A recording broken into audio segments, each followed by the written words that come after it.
오늘 오전 7시 반쯤 대전시 서구의 한 도로에서 길이 1.2m, 깊이 1.5m의 땅꺼짐이 발생했습니다. 이 사고로 도로를 지나던 5톤 트럭의 앞바퀴가 빠졌지만 다친 사람은 없었습니다. 경찰과 대전 서구청은 현장을 통제하고 내일 오전까지 복구 작업을 마칠 계획입니다. 횡단보도가 휘어있고 도로 곳곳에는 금이 갔습니다. 어젯밤 8시쯤 부평역 앞 횡단보도에서 깊이 10cm 정도의 땅꺼짐이 발생했습니다. 지하철역과 인근 건물을 잇는 지하통로 공사가 최근에 끝났는데 이런 상황이 벌어진 겁니다. 인명피해는 없었지만 도로 통제로 시민들은 불편을 겪었습니다. 인천시청 관계자는 겨울에 얼었던 흙이 녹으면서 침하한 것으로 보인다며 추가 피해는 없을 것이라고 설명했습니다. 공사가 이렇게 상수관이나 하수관이 좀 유실이 되거나 그러면 추가 침하가 있을 수 있지만 그런 관로가 있는 상태가 아니기 때문에. 인천시청은 오늘 정밀 안전진단을 하고 정확한 원인을 파악할 예정입니다. KBS 뉴스 이혜진입니다. 도로 한쪽이 조금씩 내려앉더니 순식간에 구멍이 뚫립니다. 바로 옆으로 오토바이가 아슬아슬하게 지나갑니다. 오늘 오전 7시쯤 부산 사상구에서 지름 3m, 깊이 2m 규모의 땅꺼짐이 발생했습니다.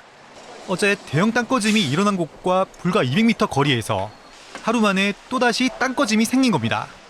철렁해져 물건을 챙기다가 갑자기 건물 자체가 넘어가 버리면. 사고 장소 바로 옆 전봇대가 어제 새벽 1m가량 침하하는 등 전조 현상도 있었던 것으로 확인됐습니다. 이번 땅꺼짐도 부산 도시철도 사상하단선 공사 현장 바로 옆에서 발생했습니다. 두 지점 모두 부산시가 최근 실시한 집안 조사에서 별다른 문제점이 발견되지 않은 곳입니다. 2023년부터 이 일대에서 발생한 땅꺼짐은 14차례. 사상하단선 공사 노선을 따라 집중적으로 발생했습니다. 부산교통공사는 이딴 땅꺼짐이 도시철도 공사와 큰 관련이 없다고 주장합니다. 우리가 먼저 현장 점검하면서 발견하면서 지금 부착한 옆에 흐르는 척구에 누수가 조금 발생해갖고 지금 침하됐는데. 고가도로 교각 주변에서까지 땅꺼짐이 일어나자 주민 불안은 커지고 있습니다. 혼자 다리가 무너지면 이제 어찌 될지 그게 좀 큰 걱정이 돼요.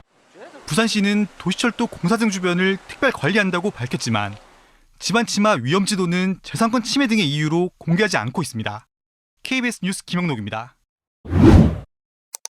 네, 최근 땅꺼짐 사고가 잇따르는 가운데 전국 땅꺼짐 사고의 절반 가까이가 노후 하수관이 손상돼 발생한 것으로 집계됐습니다.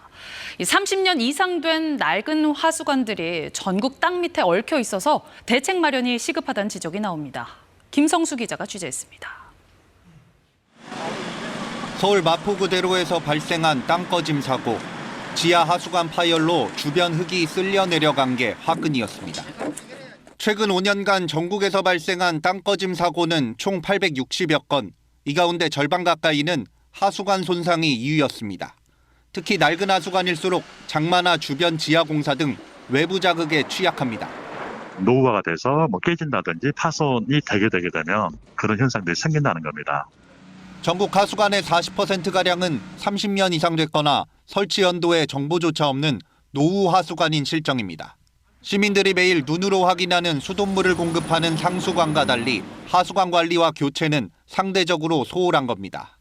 최근 땅꺼짐이 이어진 서울 시내에서도 총 연장 10,000km의 하수관로 절반 이상이 30년을 넘겼습니다. 심지어 50년이 넘은 구간도 3,000여 킬로미터에 달합니다. 사정이 이런데도 관할 지자체의 인력과 예산은 한계 상황입니다. 예산으로는 약 3.7km만 보수공사를 할 수 있습니다. 그렇다면 지금 204km에 달하는 30년 이상 된 노후관로를 교체하기는 굉장히 어려운 상황입니다. 노후 하수관은 땅꺼짐뿐 아니라 집중호우 시 침수 원인도 될 수 있는 만큼 관로 점검과 교체를 위한 중앙정부 지원을 늘려야 한다는 지적도 나옵니다.